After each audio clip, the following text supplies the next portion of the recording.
recap. So you guys have the information bit by bit, and what you have to realize about mediumship, okay? And this is very authentic. Sometimes you think, okay, you did your first reading on it. Why didn't you get all the information in the first reading? Well, try that. It just doesn't come in the first reading. And oddly enough, okay, sometimes the information runs out in the first reading and you only see what you see. Okay, so you have to honor that, because if the spirits are truly giving this information, you have to respect that they literally come in and out like you come in and out of your house. That really is what happens.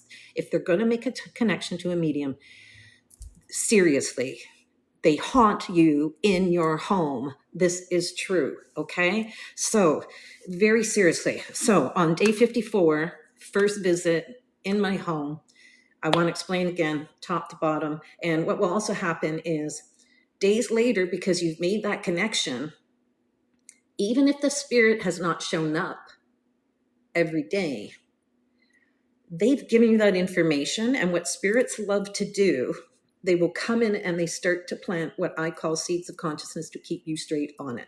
Okay. So you might not get it in the first read, but they're going to start to show you all of these little clips one by one, and you just add them to a clues list. Okay. That's what you do. So here are the clues. And I mean this with the greatest of respect in all directions. And I wish the greatest clarity. Okay. Cheers. All right, so March 26th, first thing she shows me. She is distinctly wearing white, and I take this that she has deceased. She opens her hands to me, and she is showing me red earth. She wants me to look at this. There is red earth falling through her fingers, and it is falling to the ground. I see it falling to the ground. She wants me not just to notice that it is soil that is red. It's red. She is buried in red soil. Now, I know Arizona has red soil everywhere, but if you really start picking that apart, it doesn't have red soil everywhere. So please keep that as a serious clue. The dirt is dropping to the earth. I know she's in the earth. Then what she's showing me is there is also blood in with her. Okay, so she must have been bleeding.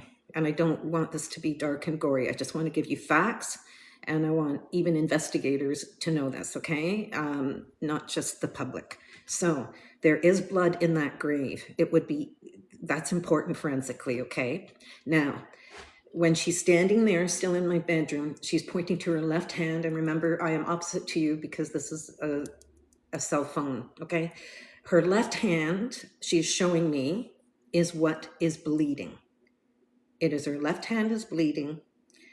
And I feel it's been punctured. Like I know when she's showing it to me, it's been punctured, okay? And that's why she's bleeding. Okay, now, she's showing me, and I know we're in Arizona, so no kidding, we're in the desert. She is showing me that she is in arid desert. And when she stands where her body is, she looks in all directions.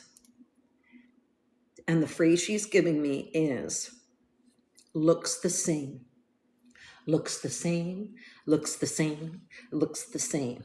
Okay, so if you're doing a parameter around where this body is, it looks the same. She is not in a residential area. She is not in a residential area. And she shows me a sunflower that looks like it is half of a sunflower. It is not a piece of paper. It is something that has fallen off of a building, is my impression. It's from the past.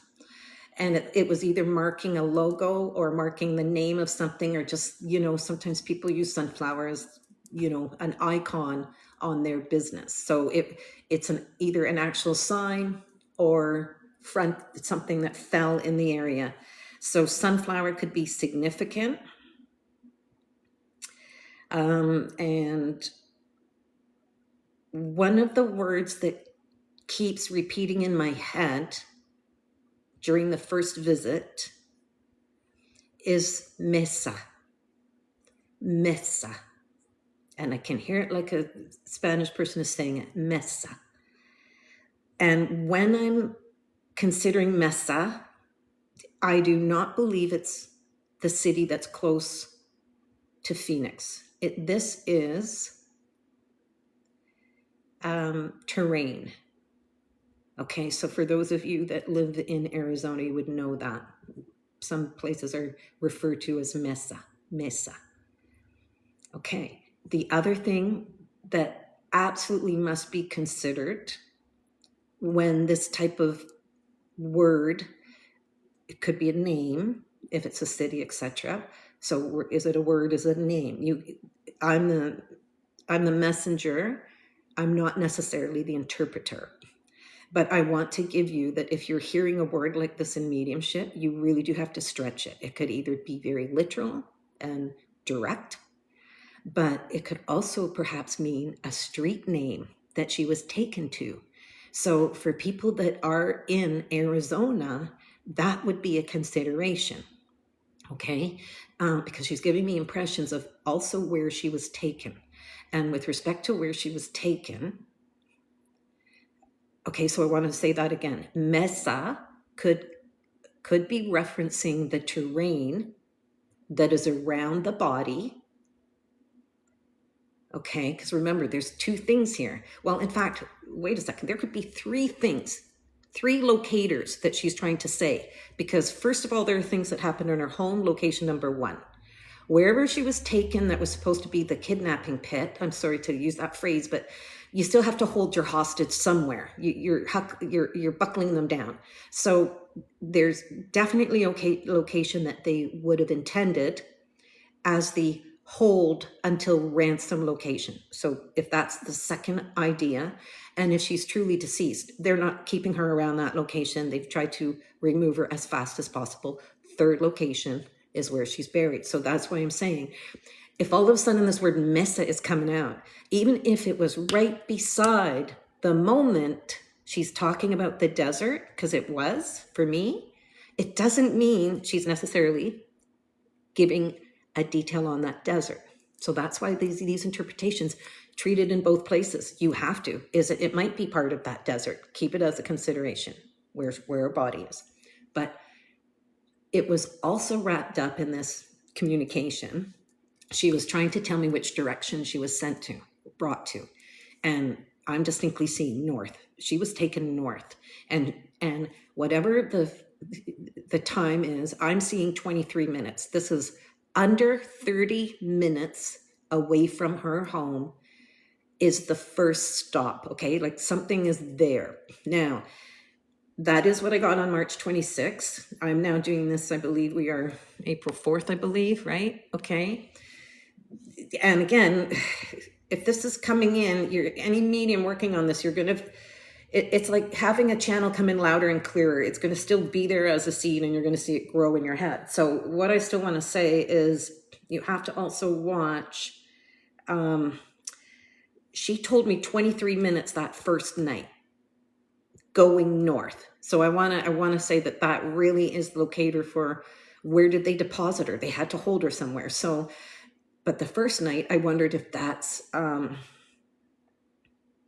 because she was telling me she was in the earth, I wondered if she was buried 23 minutes from her home. But this is, again, why you have to be thinking this out, rationally thinking of the whole scene as an investigator, because if she's really said, okay, well, 23 minutes north, but is it where she was being held until the ransom, or is it the burial site 23 minutes away, because we were talking about the burial site.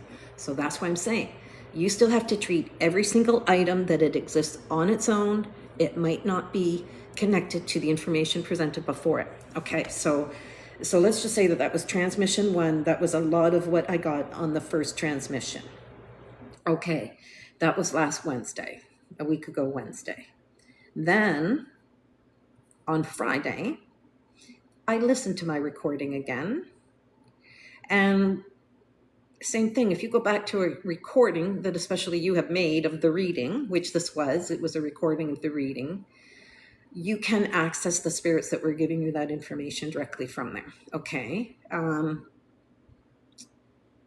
So in doing that, all of a sudden, Nancy appeared again. And God love her, because, it's really something when they really want you to have the information. And in the second time, she's wearing white again.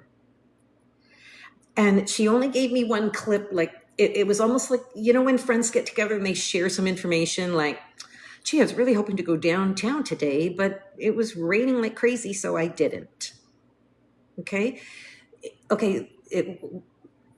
All of a sudden she's giving me this information where she's saying,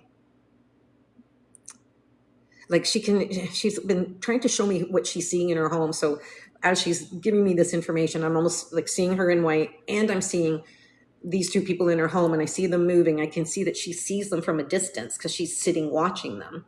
And she's just simply saying, and my heart really went out to her, because remember, she is 84. And I really get the impression that in her mind, it was her intention that she was going to be dying in her own home of old age under natural causes.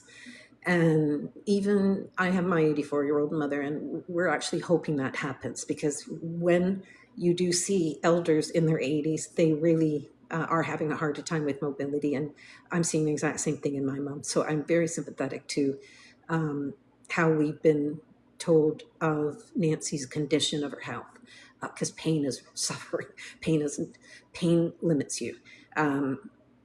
And there's no better place as an elder to die in our own homes. And this is really the impression that she's showing me, these two people in her home. And she's realizing, oh my God, I'm going with them. They're actually, like, and I can see that that's really going through her mind, that I might die with these people. And I've just always wanted to die in my own home. That was my plan. I just wanted to die in my own home. So I really, really, really felt for her. And the sad thing that these people have done is they've really interrupted her own destiny to have that enjoyment and conclusion of her own life in the way that she chose. So that was just on March 28th.